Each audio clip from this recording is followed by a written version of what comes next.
My rookie year, I didn't live responsible. I mean, I blew money. I spent money on everything, bought everything that I want. A lot of times they've never had the kinds of things or access to the kinds of things they now have access to with the money they make. You know, you felt like, wow, this is a time to shine. Now all of a sudden you got this bank account you control, you can go to it, you can pull out anytime, you can put in anytime. But at the time we were pulling out. We wasn't thinking about putting in. Only thing went in was the check. Right now, my most important thing to me is to teach Andre responsibility. Whether it goes in one ear out the other, I think sooner or later it'll sink in. Jones says he worries about Rising when he's away from football. I was caught up like everybody else. And people started to display wealth. I remember those fat rope chains that people used to have on their neck, and that was the only way that they can say that they were successful. I'm in the car with this particular football player, I won't say his name, and I bought me some jewelry. I think I spent about 50 grand on it. So this guy, he wrote a check in the car with the jury guy behind us for like $250,000. We were draped. That was the word, draped. We were draped in jewelry. Custom diamond pieces, chains, crosses, you name it. I guarantee you I spent $1 million on jewelry. It was the Bling Bling era. Bling Bling. When Cash Money came out with Bling Bling, that was the anthem for so many years. It still is the anthem.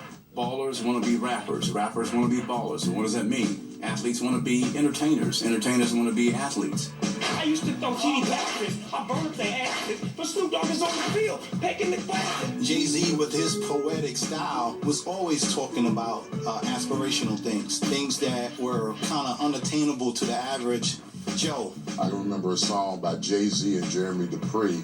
It was called Money Ain't a Thing. The stripper songs and stuff like that, making it rain and all that type of stuff. What make it rain? What make it rain? What are you talking about? Indian dancing? No. We're talking about throwing money up and actually coming down like raindrops. For a professional athlete, I think it's making it rain, in my mind, is going to a strip club. And you just throw all your stacks in the hat and just let it fall over all the women. You know, I don't want to get in trouble with my wife here. We've moved far beyond raining to tsunamis. We're going to new levels. We're making it snow. And you flick them off. We start throwing $100 bills instead of fives. So then we got a competition going on now. As shallow as that seems, as shallow as that is, I've been there. That sets you apart from the rest of the participants in that club because no one else is doing that. Making it rain is just a hip-hop's way of translating that absurdly American notion of throwing money away. That whole hip-hop era and everybody spending beyond their means, that wasn't just so much an athlete problem, that was an American problem. As Americans, we've become a nation of spenders, not a nation of savers. The jeans, expensive tennis shoes, clothes, shoes. What's the latest Nike? What's the latest Jordan to come out? 20 to 25 pairs of Nike Air Force Ones in all kinds of different colors in a player's locker. These girls will come around selling suits. You're talking about a major league locker room where you have privacy signs everywhere. 3 linen suits, socks, ties, dress shirts, cufflinks, package deal, $15,000.